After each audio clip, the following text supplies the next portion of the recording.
You know what's weird? Most zombie games that come to mind, they're all about fighting off the zombies. But what if we were instead helping the zombies? Check out Zombie Snatcher. Coming from Ice Games, Zombie Snatcher debuted back in late 2015. With this game, there's a spinning carousel that's littered with pucks. Your goal is to press a single button to try and swing one of your zombie fingers in to push these pucks into the scoring hole. These pucks are labeled with various values. The important ones to look out for are the ones that have the bonus value. Look at the top of the cabinet. Each bonus puck contributes to spelling zombie. The prototype version behaves a bit differently with specific letters, but we'll be focusing on the main version for this video. Whoever gets the final letter to spell zombie gets the bonus value. This value generally increments every time someone plays, but it does reset when the bonus is won. The machine counts how many pucks it's collected, and the arcade can set how many pucks are needed before replenishing the table. The important part of the zombie bonus is that it's added on to the value of the winning bonus puck. Additionally, you can win points from multiple pucks in a single play. As far as strategy goes, you need to really get familiar with your machine. Due to natural wear and tear, you can find that on the same machine, different zombie arms can have different motor speeds. Just practice on the same hand until you figure out the timing to get your finger to line up with the pucks.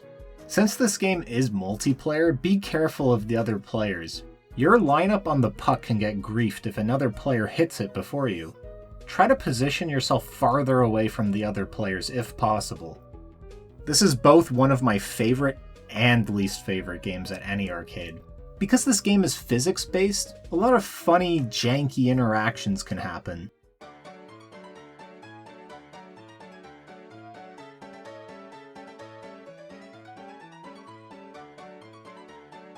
One bad way this can work against you is if a puck gets stuck in the machine. If you notice some higher valued pucks are missing, it can be stuck in one of the mechanisms, or the arcade intentionally removed it from the game. But this can also be one of the most toxic games you'll come across. Since the game can have 6 players at once, there's a good chance you'll be competing with other people. Personally, I think that's fine. Multiple players can help reset the puck dispenser more quickly. Be mindful of any arcade whales lingering around trying to snipe the jackpot.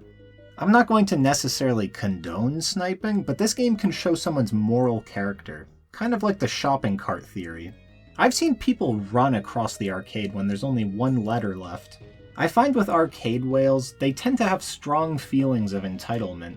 The arcades they frequent are their turf, and if you take a jackpot that they think was theirs, they will give a very emotional reaction.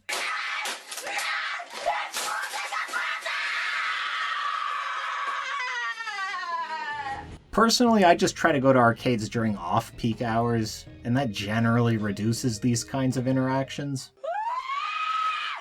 But switching over to the fond memories again, my favorite time with this game, which unfortunately was not captured on camera, happened when I sank a bonus puck that reset the puck dispenser. When the dispenser shot out its pucks, one of the 500-point pucks went straight into the hole. I saw the ticket counter going up and showed one of the guys who worked at the arcade. He asked me if I wanted to verify it on the computer. From looking at the breakdown of my play history, we saw that I was awarded for both pucks.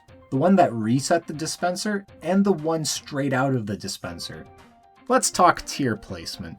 This is an obvious S tier. The only real drawbacks that can happen are if the arcade messes with the machine, and if there's a lot of competition for the pucks. But the strengths of this game easily outweigh these and propel it to S. Once you figure out the timings and motor speed, this is one of the most reliable and fastest ways to milk tickets from the arcade. You don't need to waste credits working around payout gimmicks. You can look at the machine and see if there's any high-valued or jackpot pucks to play for. Being able to stack base value jackpot pucks with the zombie bonus alone can make this one of the strongest options at your arcade. But as with most games, use your judgment if it's worth playing at your arcade.